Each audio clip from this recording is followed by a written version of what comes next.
Yes, a chair would be a wonderful thing to have on hand. I'm doing some little chair stretches just so that you guys have things that you can do at your desk if the mood strikes. So if you can have a chair handy, that would be great. If you don't have a chair handy and you can't have one handy for whatever reason, these should be pretty clear on how you would just do them sitting on the floor. It won't be a huge stretch of the imagination. And then I also do always love to tell people that it's important to just listen to your body and be respectful, do what feels good, skip what doesn't feel good, and be mindful. You know, self-love is really important and taking care of yourself is really important. You can never go wrong by listening to your body and being respectful of yourself. So with that note, we're all going to stand up here. We will use a chair momentarily, but for now, just going to take a few breaths to transition from our workday to some self-care. So for the breath work that we're doing today, we're going to start off doing a volcano breath, which means starting here, inhaling your arms all the way up to the sides, going as deeply as feels good for you. And exhale as the arms come down. One last one here. Inhale, arms up, exhale, arms down. Thinking about being nice and open. And now we'll have palms facing up. And I'm going to inhale, my thumbs back to the wall behind me, and exhale, my hands in front. Inhale and exhale. Hopefully, as you inhale your thumbs back, you're able to feel a slight stretch through the front of the body. You can keep going at your own cadence. Sometimes I pause for a long time to just start chatting. But using your own muscles to open up the front of your body and feel a gentle stretch is a really wonderful thing to do because you're stretching and strengthening at the same time. All right, and with that, we are going to transition to our lower body. So last week we did some more upper body stuff. This week I'm going to do a little bit more lower body. To do that, so you can see, I'm going to cut my head off even further here. And I'm going to have legs wide apart, toes are the feet are pointed straight ahead, so towards me or towards an imaginary wall in front of you. And from here, I'm just going to bend my right knee, feel a little stretch the inner thigh on the left leg, and go back and forth just as it feels good. I may also want to angle my hips to do this. So angling my hips, so I'm dropping my left hip towards the ground, lifting my right hip up, and bending through the right knee to feel even more of a stretch through the adductors, and then switching sides. Bending and twisting, dropping right hip now, lifting left hip up to feel a glorious stretch through the inner thigh, moving back and forth at your own pace, manipulating the stretch to the point that it feels great for your body. Nice. One more each side here.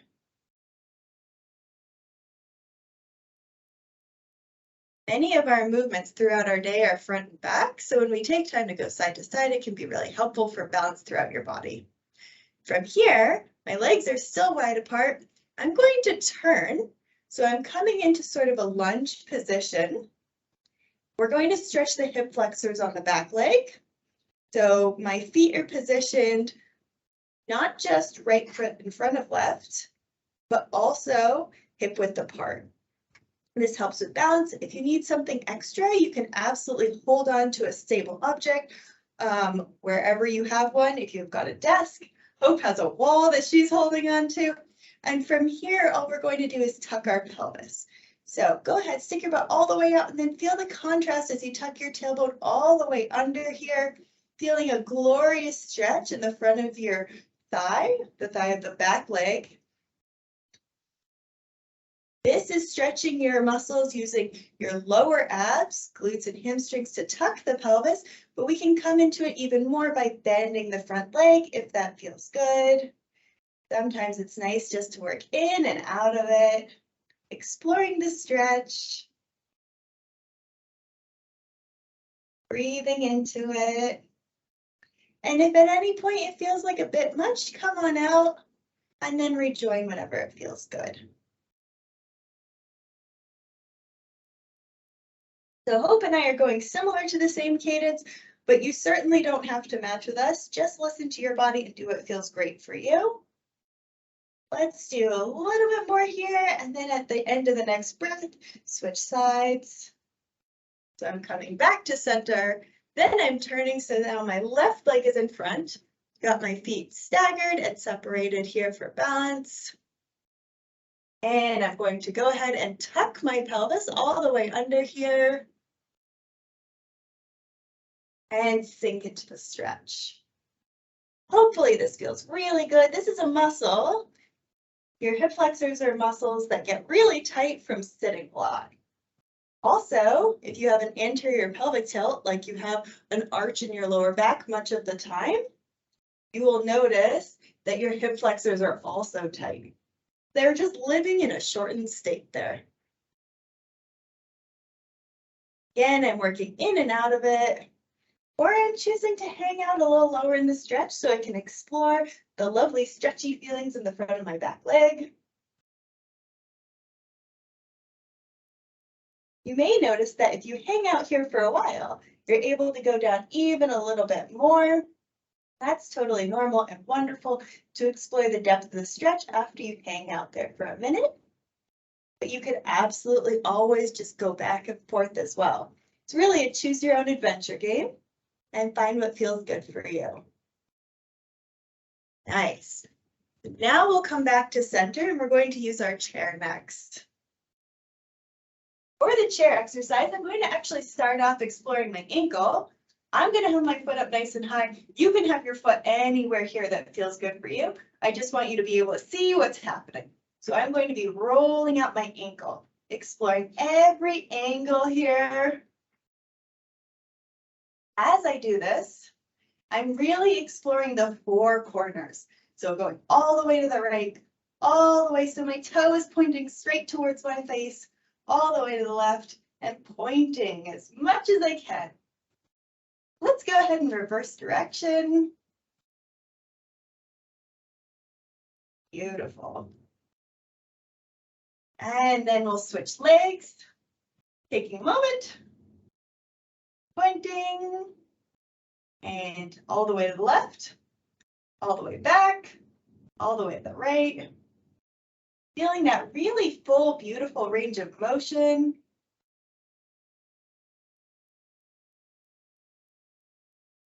Nice. All directions are happening here. And then we'll go back to the left leg for a little pointing and flexing. So again, your leg could be all the way down, your heel could be on the floor, totally fine.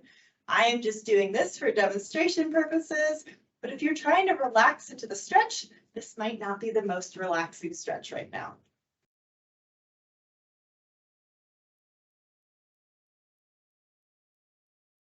One last flex, one last point, and we'll go to the other leg.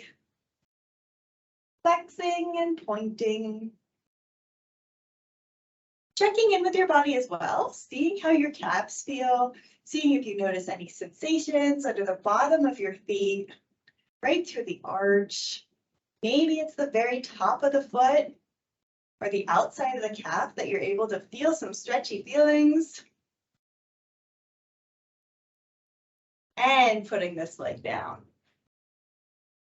From here, we're going to go ahead and tip forward. So I have my left leg extended in front of me. My foot is flexed, so my toes are coming up towards my face. And I'm going to stretch out my hamstrings by tipping the top of the pelvis towards my toes.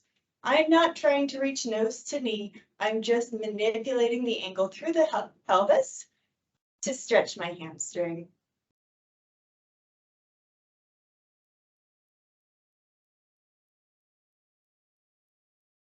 From here, you can actually adjust the angle of your pelvis. So if I bring my foot across my body, across the midline, I'm stretching more through the outer side of my hamstring. This is going to intensify it. And if it feels a little bit much for you, feel free to work in and out or decrease the angle so you're not as close to that midline.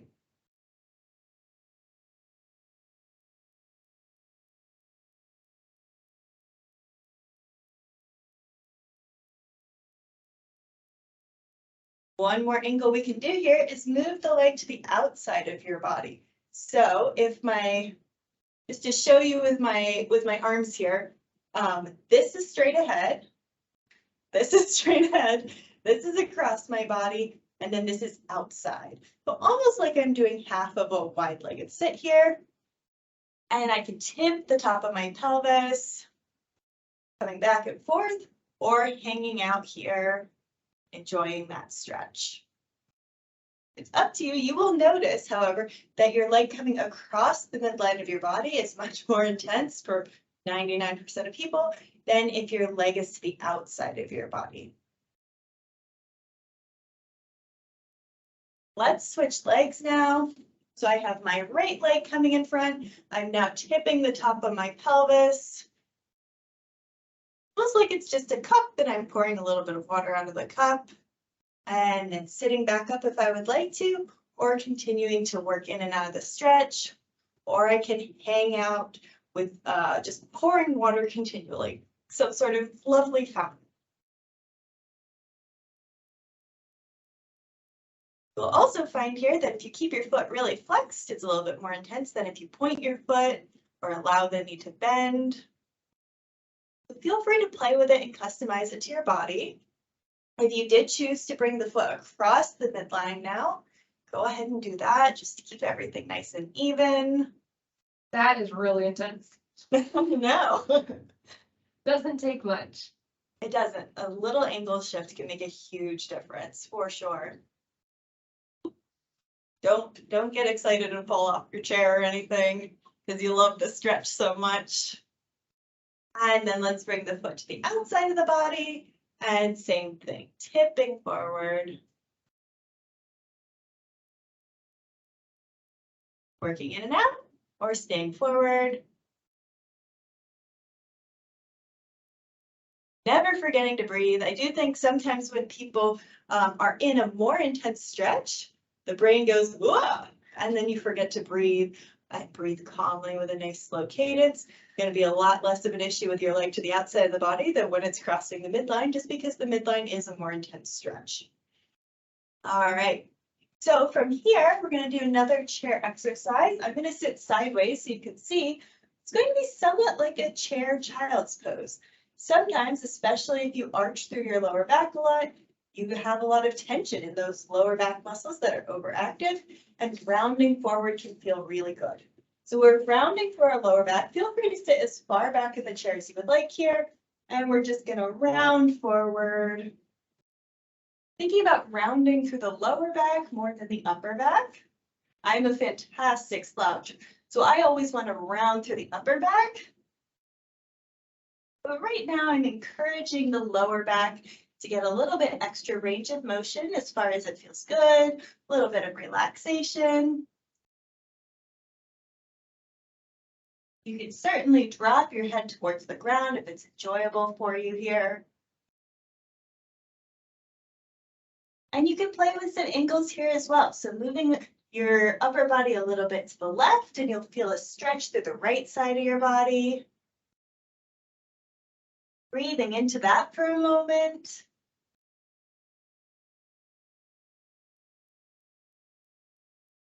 Inhale, a really nice deep breath here, and feel each of your ribs expand, take in a bit more air, and then contract. Using your own breath to open you up a little bit more. And then coming back to center. And doing the other side. Breathing into it as much as feels good.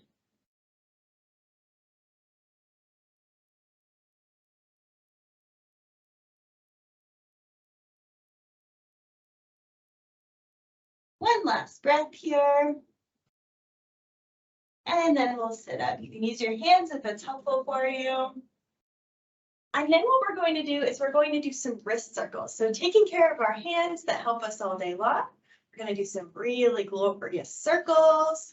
Again, thinking about those four corners. So if I'm starting here, how far to the right, how far down, how far to the side can I go? Sometimes it helps to focus just by going one hand at a time. Sometimes it feels great to do both at the same time. And then just taking a moment, I'll start with my left hand. And all I'm doing is stretching out the palm of my left hand with the fingers of my right hand. Go as far as it feels good for you. And again, you can work in and out if hanging out there is a bit much. And then go the other direction. Breathing into it, thanking your hands for all that they do for you, because it's a lot. If we kept a list, it would be way too long. It'd be a full-time job to keep that list. It would add to the things that the hands have to do. Then switching sides.